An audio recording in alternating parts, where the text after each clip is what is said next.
Voilà, nous vivons dans un monde difficile et Jésus nous a dit qu'il était venu vaincre l'esprit de ce monde.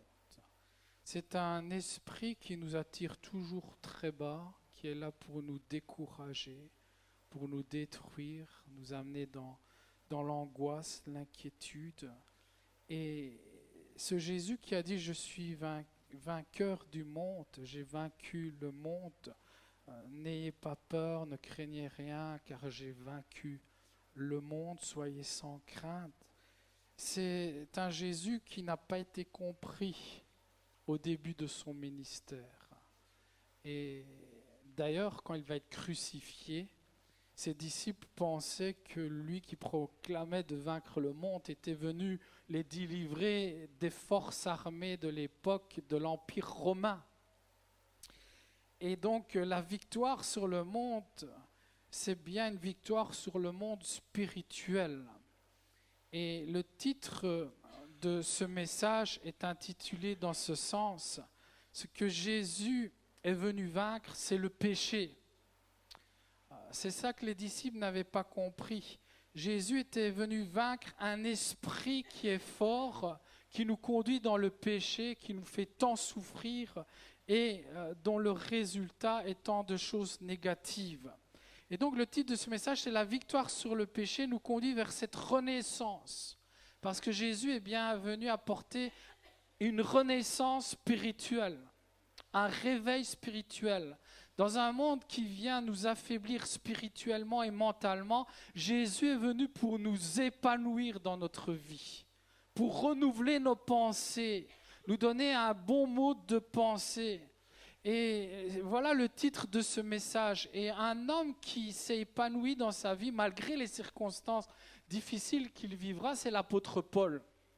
Justement, nous voyons un homme qui vivait la paix intérieure. Dans un monde où l'homme est déstabilisé totalement, qui court de gauche à droite pour trouver des solutions à ses soucis, eh bien, Paul était un homme qui, malgré les difficultés de la vie, lui qui va vivre même l'emprisonnement, eh bien, il vivait cette paix, cette renaissance spirituelle que Jésus est venu nous apporter.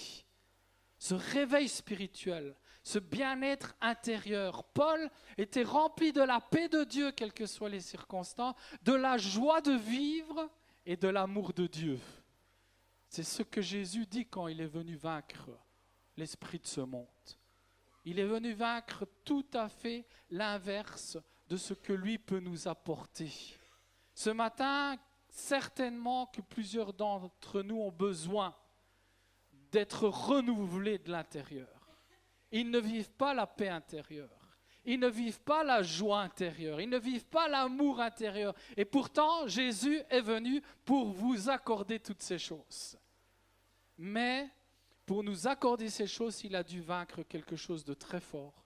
C'est l'esprit de ce monde, qu'on appelle le tentateur, celui qui nous tente à pécher, parce que c'est le péché qui nous détruit. C'est le péché qui nous vole ces choses. Voilà le titre de ce matin. Et l'apôtre Paul, qui vivait vraiment tout ce que Christ peut nous apporter, dira, et ces paroles sont ces paroles qui vont nous conduire, il va révéler son secret d'une vie épanouie. Il va dire à l'église de Galate, « J'ai été crucifié avec Christ, et si je vis, ce n'est plus moi qui vis, c'est Christ qui vit en moi. » Jésus habitait en lui, la personne de Jésus-Christ était en lui, et donc il pouvait manifester le caractère de Christ, mais avant une renaissance spirituelle, il va dire qu'il y a quelque chose à faire. D'abord, il s'agit bien de mourir à soi. Il va dire, j'ai été crucifié avec Christ. Jésus appelait ses disciples à le suivre en tant que disciples. Et d'ailleurs, il dira, allez et faites de toutes les nations des disciples. Baptisez-les au nom du Père, du Fils et du Saint-Esprit. Enseignez-leur tout ce que je vous ai enseigné et je serai avec vous jusqu'à la fin des temps. Jésus, comme il l'a appelé Paul, afin qu'il soit rempli de son caractère, de cet esprit fort qui vint l'esprit de ce monde, appelle ses enfants comme Paul à être des disciples. Pour recevoir les bienfaits de Dieu, cette stabilité, ce renouvellement intérieur, il faut être un disciple de Jésus-Christ. Et la Bible va nous définir ce qu'est un disciple de Jésus-Christ.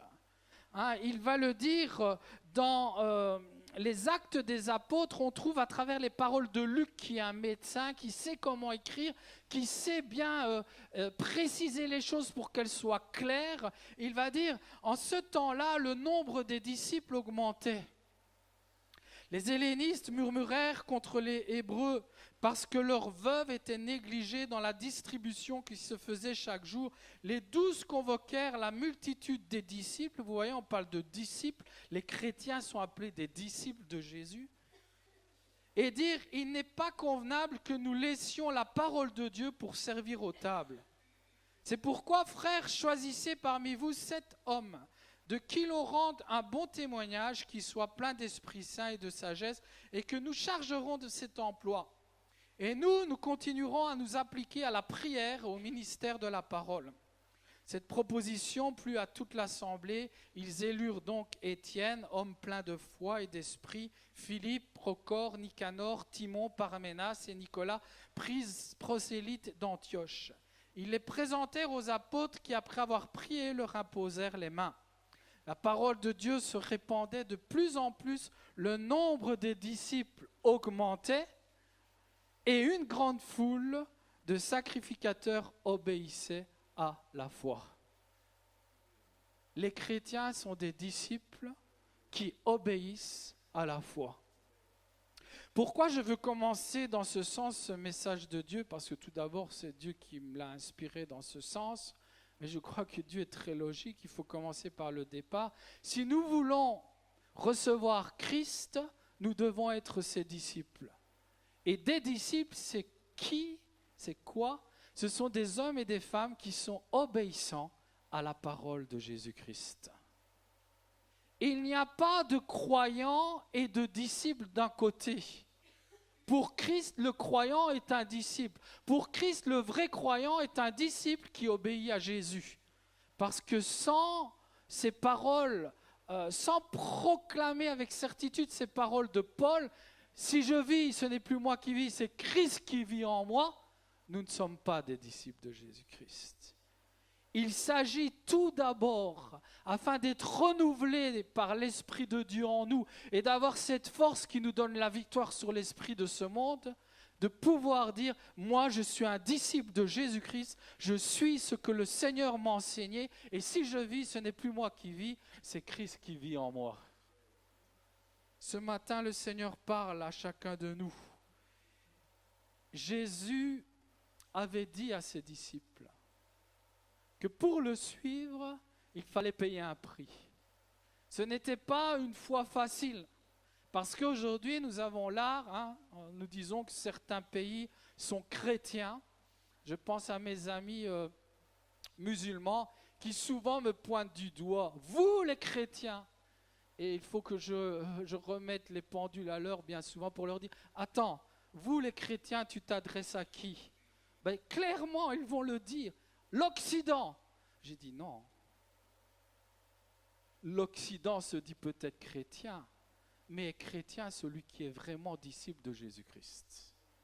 Parce que c'est facile de pointer du doigt l'Occident en disant regardez les chrétiens ce qu'ils font, regardez leur publicité avec des femmes dénudées, regardez ce qu'ils montrent à leurs enfants à la télévision. C'est facile de pointer du doigt celui qui est loin de Dieu et de faire croire que ces gens sont les chrétiens, les croyants. Non, pour Jésus, la parole de Dieu est claire.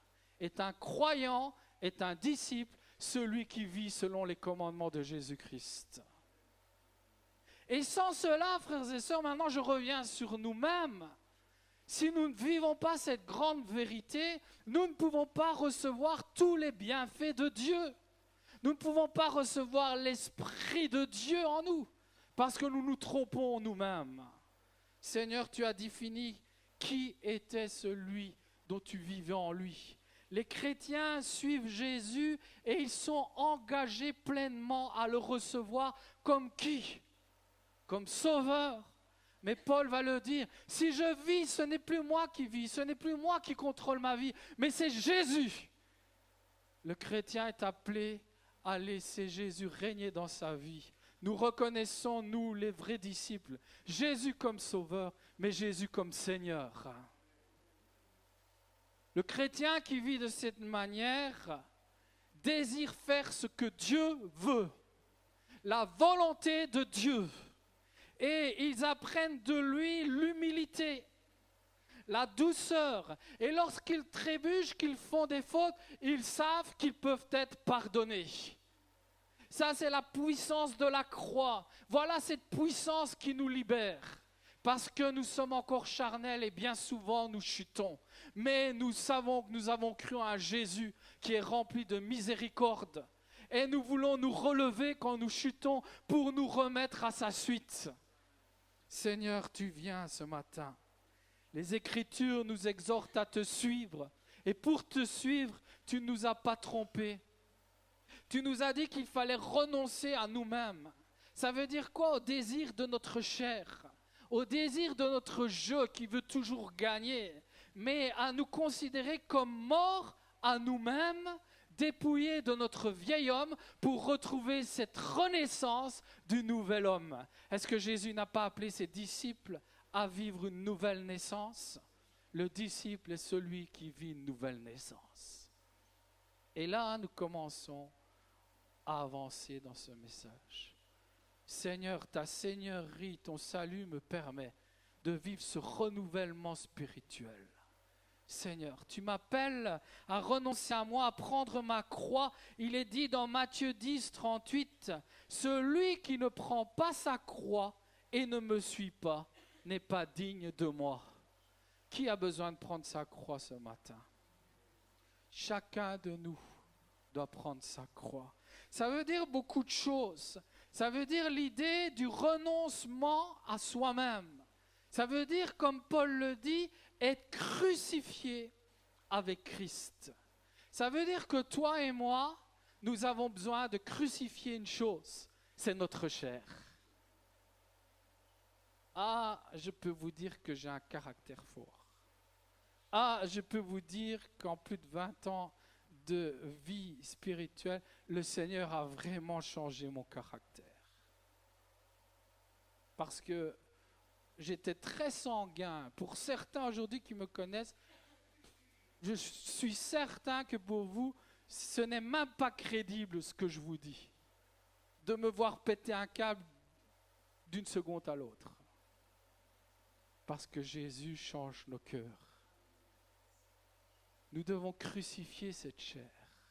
Elle est bien là, elle est bien présente. Et Paul va dire, j'ai été crucifié avec Christ.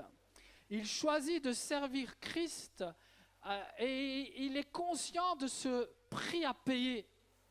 Jésus a annoncé qu'il y avait un prix à payer. Il y avait un sacrifice à faire. Quel sacrifice de renoncer à soi? Cela s'appelle la souveraineté de Christ. Et ce matin, si Jésus nous a sauvés, quelle sorte de salut avons-nous si nous sommes encore esclaves du péché? Est-ce que Jésus nous a sauvés d'une chose bien précise? Et il nous a sauvés de quoi? Du péché. Du péché. Jésus nous a sauvés du péché.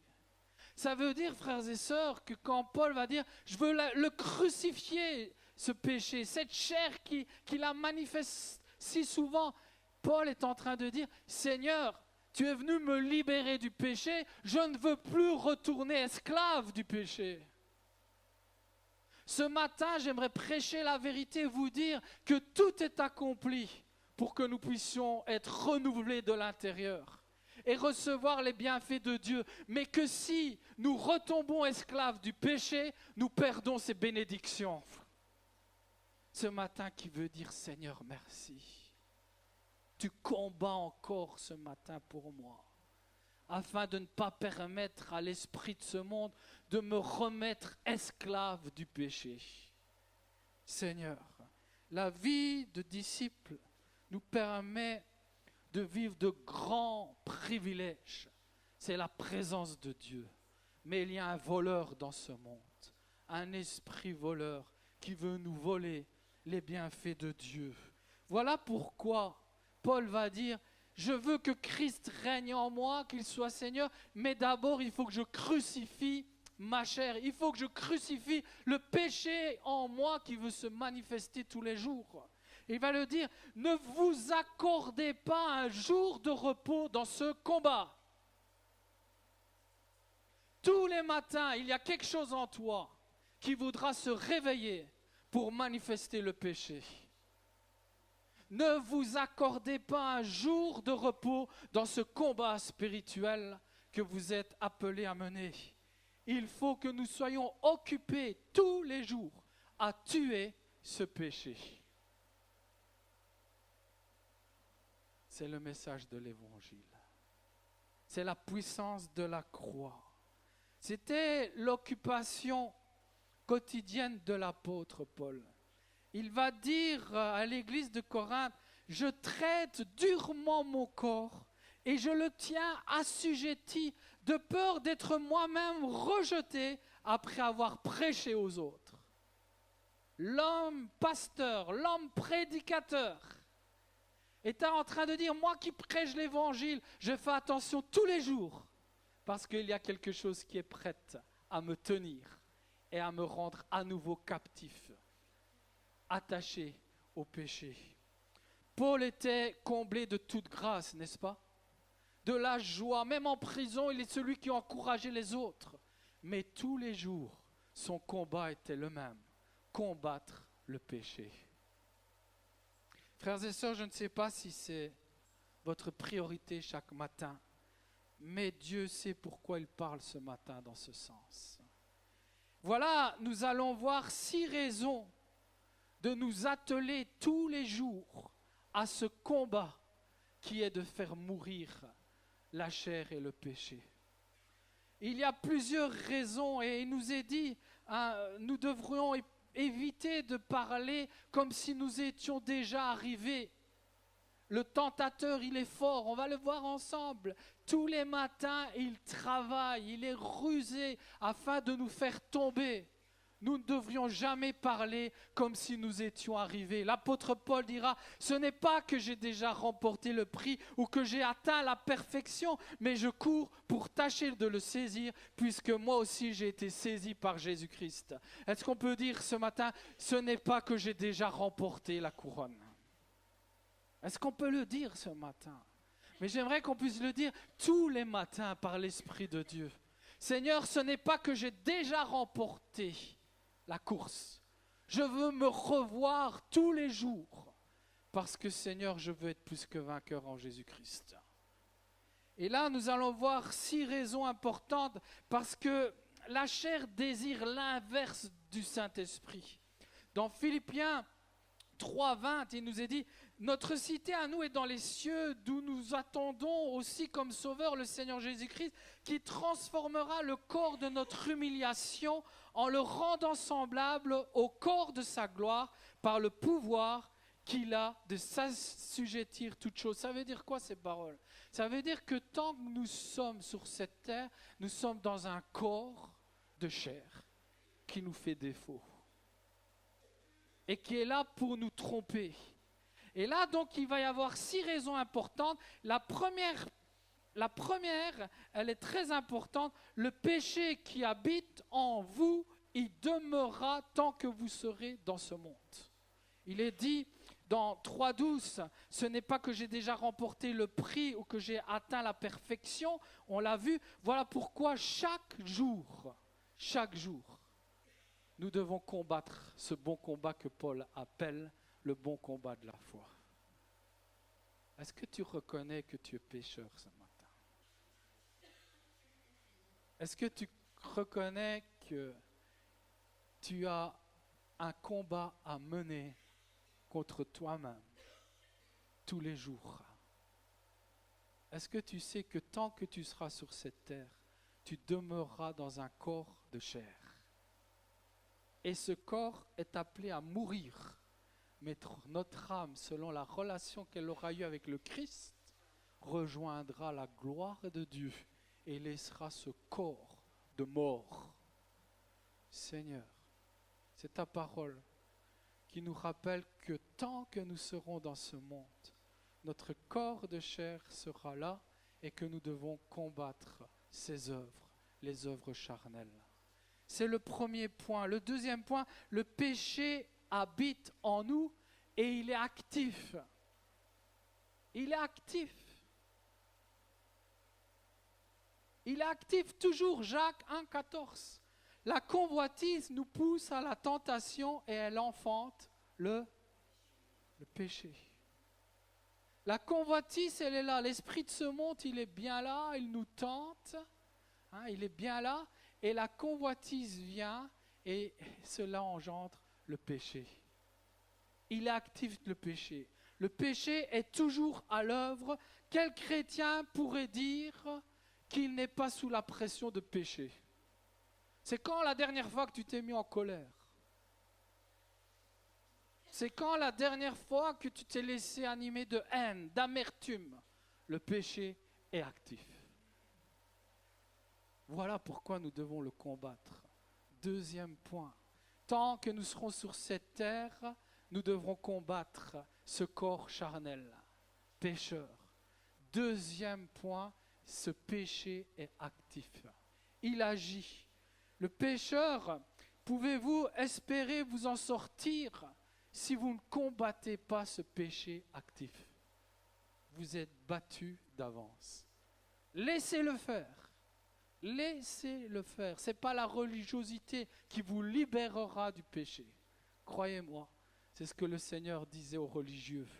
Il ne vous laissera aucun répit, il faut lui faire la guerre tous les jours. Et Paul parle de bon combat. Voilà le bon combat de la foi.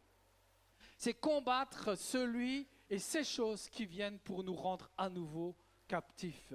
Il ne vous laissera aucun répit.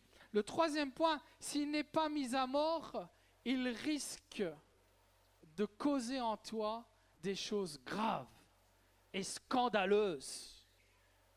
Voilà pourquoi il faut le combattre. Le péché amène des choses graves et scandaleuses. Et nous avons un merveilleux récit qui nous le montre dans la parole. Aucun homme n'est à l'abri de ces scandales. David, ce roi David, il va laisser la convoitise le toucher. Il va commettre l'adultère, mais encore plus que cela, il va faire tuer ses hommes, ses propres hommes, il va les conduire à la mort. Attention au péché, il amène de lourdes conséquences. Laissez ceci au diable et vous allez voir où il va vous conduire. Nous connaissons l'histoire de David et les textes qui nous montrent sa repentance nous montrent que son cœur s'était endurci. Le péché vient pour endurcir votre cœur. Alors là, on est loin de mon introduction, de vivre cette paix intérieure, cette joie qui jaillit. Le péché vient endurcir votre cœur, jusqu'à vous pousser à renier Dieu, à le rejeter, à être des rebelles. Voilà pourquoi nous devons combattre le péché. Il amène des choses scandaleuses dans notre vie. L'âme ne s'aperçoit même pas qu'elle est en train de se laisser manger par ce cancer spirituel. Le diable est subtil, il vous tient, il vous fait croire que ce n'est rien, alors qu'il est en train d'avancer tout doucement dans son œuvre. Dès lors, le mal ne cessera de croître et de vous ronger.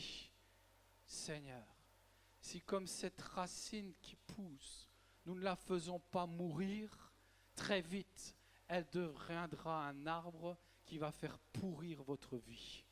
Et moi, j'irai même plus loin. Elle va faire pourrir votre vie, votre famille, vos bien-aimés, tous ceux qui vous sont proches, jusqu'à notre nation, jusqu'à ce monde. Et on voit où est en train d'aller ce monde.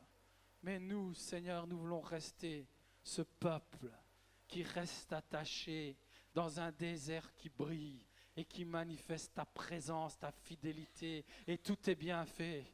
Est-ce que nous voulons tuer cette racine qui tue nos vies, qui tue la vie? Cette racine ne cessera de croire et de vous détourner de Dieu. C'est ça l'objectif. C'est de vous détourner de Dieu. Combien par le péché se sont arrêtés de marcher avec Dieu? Et de disciples, ils sont passés à de simples croyants que Dieu dira, moi je ne vous connais pas. Seigneur, garde-nous de l'œuvre destructrice du péché. Le péché va s'installer peu à peu, il va endurcir vos cœurs, il va progresser. C'est pourquoi les chrétiens, même les plus avancés, je parle du roi David, quelle foi, n'est-ce pas? Cet homme qui a fait tomber Goliath. Ma petite fille dans la voiture me disait, papa, Jésus il aime bien David, hein? Mais Jésus il n'aime pas Goliath. Cet homme qui était tant aimé de Dieu, qui témoignait de la grandeur de Dieu. Le péché avait fait que son cœur s'était endurci, qu'il avait rejeté la crainte de Dieu. C'est pourquoi les chrétiens les plus avancés, frères et sœurs, doivent faire attention, parce que le péché est là pour faire tomber tout le monde. Et moi je dirais même d'abord les chrétiens les plus avancés, parce que quand un David tombe, oula, et il y en a beaucoup qui vont tomber derrière. Parce que le diable sait salir le témoignage et sait comment nous décourager. Il va dire, Seigneur, détourne ton regard de mes péchés, dira David. Renouvelle en moi un esprit bien disposé. Ça veut dire qu'il avait ce mauvais esprit qu'il avait envahi. Seigneur, je veux combattre le péché. Qui veut le témoigner ce matin? Qui par l'Esprit de Dieu, au lieu d'être enorgueilli, qui veut être, au lieu d'être endurci, veut dire, Seigneur, donne-moi cet esprit d'humilité que tu as donné à David. Il va dire, efface mes iniquités. Oh Dieu, crée en moi un nouveau cœur. Son cœur était endurci par le péché. Frères et sœurs, nous avons un Dieu merveilleux. Il veut bénir nos vies. Et ce matin, il nous dit ce qui vient pour détruire nos vies. Pas de réveil spirituel si nous ne décidons pas de combattre le péché chaque jour. Le quatrième point, le Saint-Esprit. La raison pour laquelle nous devons le combattre. Jésus nous demandera des comptes, vous savez. Jésus nous demandera des comptes. Il y a un jour du jugement qui est prévu. Le jugement, ça veut dire qu'on va être jugé sur ce que nous aurons fait. Et la quatrième raison pour laquelle nous devons combattre le péché, c'est que quelque chose nous a été donné de Dieu pour être plus que vainqueur sur le péché. C'est le Saint-Esprit. Le Saint-Esprit vous a été donné pour lutter contre le péché et la convoitise. Et vous avez été appelés à participer à la nature divine. Jésus dira, mes amis, j'ai tout accompli pour que vous puissiez rentrer dans mes plans. Et qu'est-ce que vous avez fait de cette grâce? Paul dira, n'utilisons pas notre grâce en vain. Qu'est-ce que vous avez fait de cette grâce de pouvoir entrer dans le plan divin? Si vous négligez les moyens que Dieu vous a donnés, il serait juste que Dieu ne vous accorde pas d'aide. Parce qu'il a déjà tout fait pour que nous puissions être plus que vainqueurs. Et il attend de nous que nous puissions tous les matins dire, Seigneur, j'ai besoin de ton aide. Mais si tu n'en as pas besoin de son aide, il a le droit, avec tout ce qu'il a fait, de dire, toi, tu es un orgueilleux. Seigneur, rabaisse l'orgueilleux. Tu n'as pas besoin de mon aide. C'est bon. Nous l'avons vu la semaine passée, la porte. Jésus est la porte. Elle s'ouvre pour ceux qui veulent rentrer sur son chemin. Mais le Seigneur, si tu ne veux pas son aide, il a le droit de dire, c'est pas grave. Fais ce que tu veux. Nous voyons donc que c'est un péché de rejeter l'action du Saint-Esprit. Le Seigneur va même, dans ce contexte, dire au niveau du Saint-Esprit, c'est le plus grand des péchés. On dit souvent, hein, c'est vrai, il n'y a pas de petit ni de grand péché. Pourtant, allez trouver, il n'y a pas de plus grand blasphème que de rejeter le Saint-Esprit. Il n'y a pas de petit péché, il n'y en a pas de grand. Pourquoi? Parce que le Saint-Esprit, c'est lui qui vous convainc de péché et c'est lui qui vous pousse à la repentance. Et rejeter l'action du Saint-Esprit, c'est tout simplement rejeter l'œuvre de Dieu. Seigneur, c'est péché, rejeter ta bonté, ta grâce, ton amour, ta sagesse. Et sa grâce, quand nous ne cherchons pas à faire mourir jour après jour le péché dans notre vie, c'est un péché. Dieu nous a donné des armes, et j'arrive à la fin de ce message. Dieu nous a donné des armes. Je peux avoir un amen ce matin. Mais il ne nous oblige pas à les prendre. Mais il nous encourage encore ce matin à prendre les armes que Dieu nous a données pour vaincre cette œuvre que nous devons combattre tous les jours. Dieu nous a donné des armes. Et le cinquième point, toute négligence va entraîner un affaiblissement de notre intérieur. Tu n'es pas bien ce matin. Il y a un mal-être qui t'envahit. Crois-moi que derrière, c'est qu'il y a eu une œuvre du péché. Ça commence, disons que, excusons-nous, souvent de l'extérieur. Mais la tentation vient de l'extérieur pour nous faire pécher de l'intérieur. Je pense à ce texte de Paul. C'est pourquoi nous ne perdons pas courage et lors même que notre extérieur se détruit, notre homme intérieur se renouvelle en nous tous les jours. Ça, c'est un homme qui vit par l'esprit. Mais le diable, lui, ce qu'il veut, c'est nous empêcher d'être renouvelés tous les jours intérieurement. Donc, il sait ce qu'il doit faire.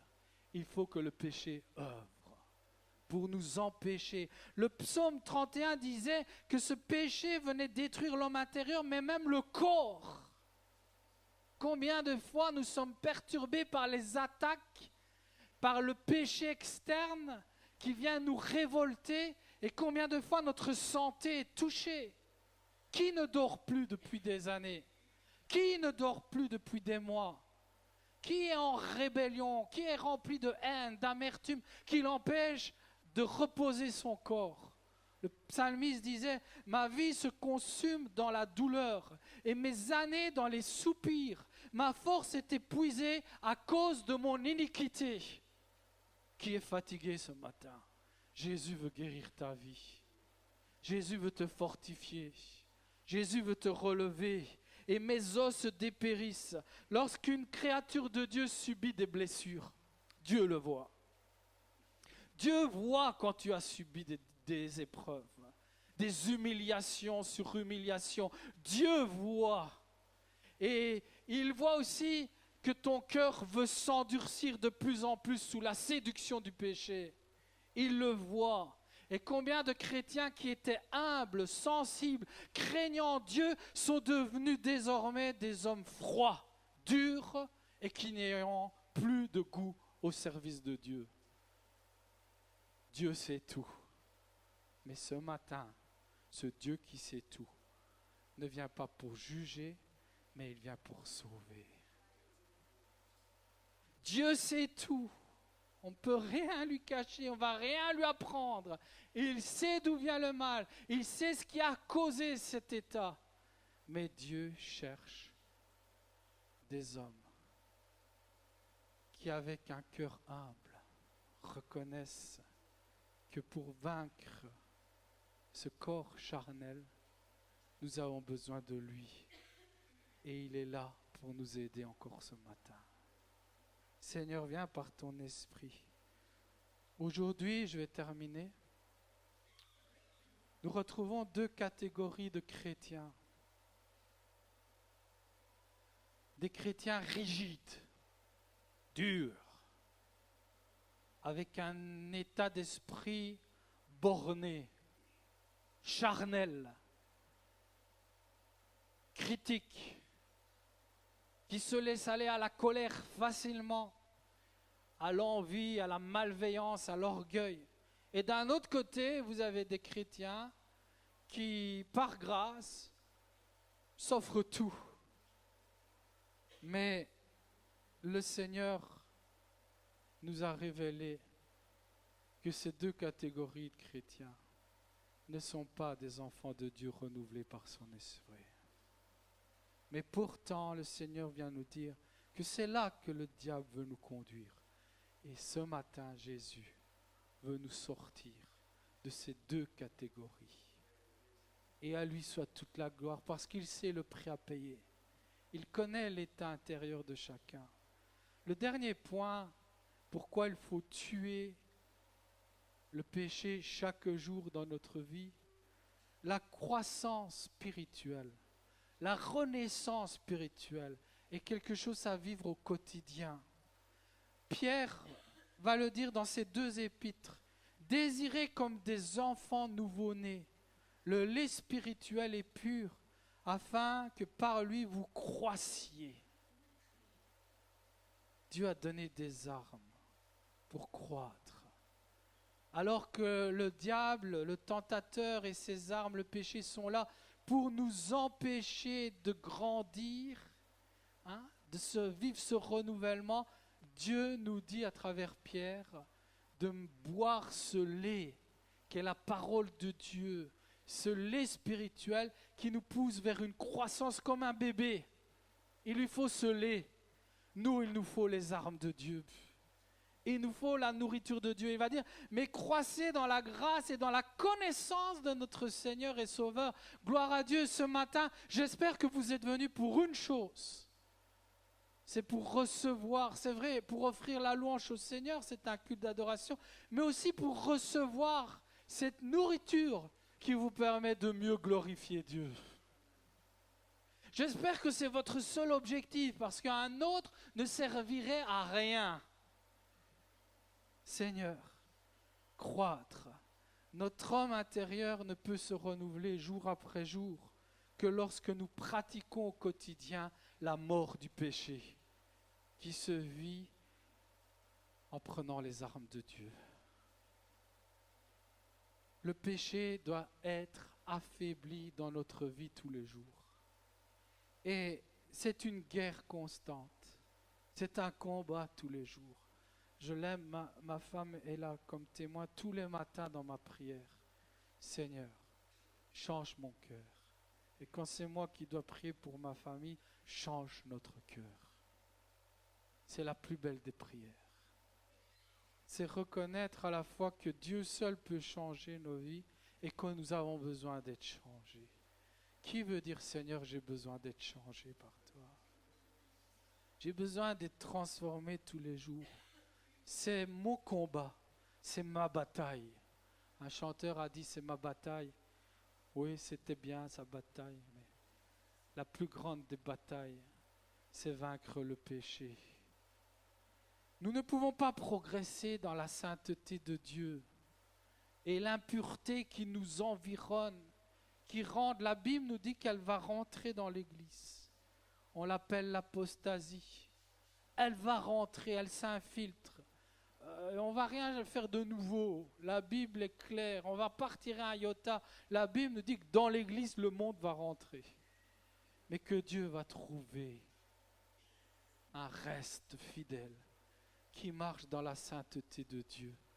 Ce reste, c'est ceux qui ont décidé de déclarer la guerre au diable en tuant le péché par les œuvres du Saint-Esprit tous les jours de leur vie. Frères et sœurs, si vous ne tuez pas le péché au fur et à mesure que vous cheminez dans votre vie, vous n'irez pas loin spirituellement. D'ailleurs, le Seigneur dit, ses enfants, on les reconnaît aux fruits, pas n'importe quel fruit, aux fruits du Saint-Esprit. Quand le Seigneur dit, ceux qui me diront, Seigneur, Seigneur, en ton nom, nous avons fait ci, Seigneur, Seigneur, mon père et ma mère étaient ci, Seigneur, Seigneur, mais j'ai été dans ton église. Je ne vous connais pas. Seigneur, nous avons besoin de toi, de ta grâce. Et le jour où tu reviendras, tu reprendras ceux qui encore ce jour-là auront dit, à l'instant où tu reviendras, je veux tuer le péché parce que je veux glorifier Dieu. Je suis crucifié avec Christ. Et si je vis, ce n'est plus moi qui vis, c'est Christ qui vit en moi. Quand Christ vit en nous, croyez-moi que ça se voit, que ça se sait. Toute notre vie, nous aurons à nous battre contre cet ennemi. Chrétien est bien plus qu'une profession de foi. Ce sont ceux qui ont décidé de faire mourir chaque jour le péché. Nous voyons Jésus vivre en eux. Et si les occupations futiles, l'oisiveté, envie, les querelles, les divisions, les rivalités, la mondanité, la colère, l'orgueil, la mondanité, l'égoïsme sont les marques distinctives du chrétien, ce sont des choses que nous ne voyons pas en nous, alors nous pouvons dire qu'au milieu de nous, il y a des chrétiens en abondance. Qui veut être des chrétiens, un vrai chrétien? Ce matin, nous avons besoin de faire mourir la chair et de demander l'aide du Saint-Esprit. Que notre Seigneur, il a tout accompli. Mais encore ce matin, que notre Seigneur baptise du Saint-Esprit. Le baptême du Saint-Esprit, c'est une puissance. Et moi, je comprends quand elle dit, vous serez mes témoins ces derniers temps, les chrétiens qui amènent le plus de nouvelles âmes au Seigneur, ce sont l'église de Pentecôte. Les statistiques sont claires. Parce que tout simplement, elles le font grâce à une puissance qui est en eux, c'est la puissance du Saint-Esprit. Sans cette puissance du Saint-Esprit, nous ne pouvons pas être des témoins. Moi, je vous le dis franchement, je regarde souvent les chrétiens comme au premier jour où je les ai regardés. Et au premier jour où j'ai vu quelque chose de différent, qui a touché ma vie, qui a poussé ma curiosité à aller plus loin, et là où j'ai pu être touché par la présence de Dieu. Je le regarde encore de cette même manière aujourd'hui. Et je peux vous dire que dans l'église de Pentecôte aujourd'hui, il y a des chrétiens qui ne sont pas différents de l'église catholique d'où j'étais. Mais gloire à Dieu, parce qu'il y a toujours un reste qui témoigne de la gloire de Dieu parce qu'il recherche tous les jours la puissance du Saint-Esprit. Qui veut rechercher la puissance du Saint-Esprit? Qui fera de nous des vrais témoins. Pas des chrétiens qui professent simplement une foi, mais des disciples de Jésus-Christ. Renouvelés dans leur esprit intérieur et manifestant la paix qui surpasse toute intelligence, que ce monde ne connaît pas, la joie de l'Éternel qui est une force, qui manifeste l'amour de Dieu qui surpasse toute chose. Qui veut recevoir la puissance du Saint-Esprit ce matin? Qu'il se lève là où il est ce matin. Alléluia Jésus. Sois béni Seigneur.